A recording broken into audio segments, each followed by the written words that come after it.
Don't answer the door. When Ellie was 5, her parents gave her one rule. Never open the door at night, no matter what you hear. At first, it seemed silly. Their house was far from the road, surrounded by woods and locked up tight. But her parents were strict about it. Even when she asked why, they just shook their heads. "It's not safe," her mother said. "Just promise us, Ellie." And she did. The first knock. The first time it happened, she was 7. A soft knock at the front door. Ellie froze in bed, clutching her blanket. It was late, far too late for visitors. The knock came again, gentle but insistent. She tiptoed to the hallway.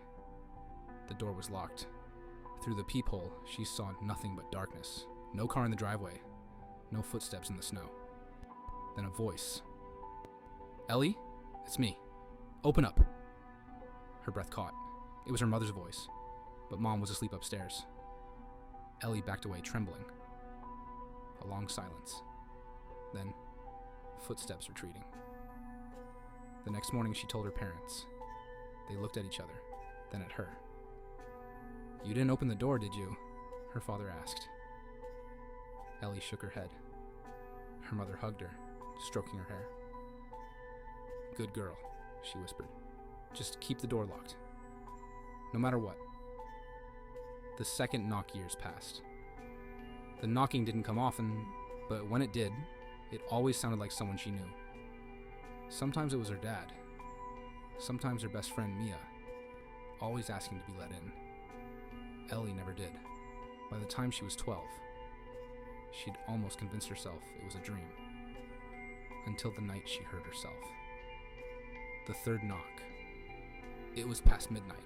Rain lashed the windows. Ellie lay awake, scrolling on her phone when... Knock. Knock. Knock. Her breath hitched. She squeezed her eyes shut, heart racing. Then, Ellie, or her own voice muffled by the door. "Ellie, it's me. Let me in." She sat up, stomach twisting. No. The voice was identical. The same tone, the same pitch, like a recording of herself. "Ellie, please, I'm stuck outside. I need to come in." She covered her ears. The voice turned desperate. "It's raining. I'm cold. It's dark out here." She clenched her teeth. "Don't answer. Don't answer." Then, "Mom and Dad said you should open the door." Ellie's stomach dropped. Her hands shook as she grabbed her phone. She texted her mom, still upstairs. "Are you awake?" 3 dots appeared. Then, "Yes, honey." "Why?" Ellie's throat tightened. She forced herself to type. "There's someone at the door. They sound like me." A pause, then, "Don't answer it. No matter what." Ellie stared at the screen. Downstairs, the knocking stopped. Then, something scratched against the door. Slow, deliberate, a whisper. "Low. Wrong. You can't ignore me forever." Ellie choked back a sob. Footsteps. Fading. Leaving. She sat in silence for what felt like hours. Eventually, exhaustion pulled her under. The final knock. Ellie is 16 now. She still lives in the same house. Still follows the rule. But last night, something changed. The knocking came again. But this time, it didn't stop. It pounded and clawed and scratched. And when she looked through the peephole, she saw herself. Not just her face. Her entire self. Standing outside in the rain. Pale. Dripping. Smiling. It tilted its head. "Ellie," it whispered. "You don't have to be in there anymore." Ellie stumbled back, ran to her parents' room. The door was open. Their bed was empty.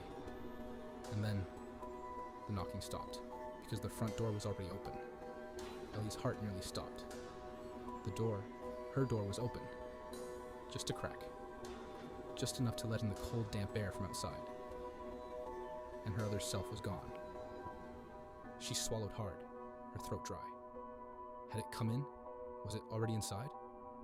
She turned slowly, scanning the dark hallway. The house was silent, the air thick and heavy, like the whole world was holding its breath. Then, from behind her, "Ellie?" Her voice, but closer now. inside the house. Ellie spun around, her stomach twisting into knots. She saw her parents first. Or what looked like them. They stood in the hallway side by side, smiling too widely. Their eyes were dark, almost hollow. Something was wrong. So very wrong. Her mother tilted her head just a little too far. "It's all right, sweetheart. You can open the door now." Her father's smile stretched, his lips cracking at the edges. "Come outside with us." Ellie took a shaky step back.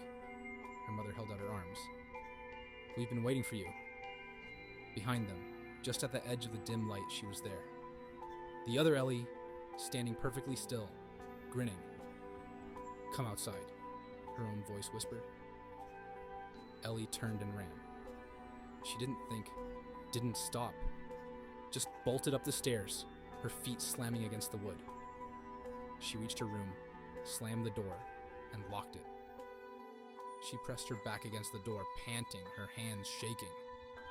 Below, the voices whispered through the house. "Come outside, Ellie. Open the door, sweetheart. You don't belong in there." The doorknob rattled. Ellie squeezed her eyes shut. "Don't answer. Don't listen." The voices faded. The house fell silent. And then, a soft knock right against her bedroom door. A whisper, just like hers. "Ellie, I'm already inside."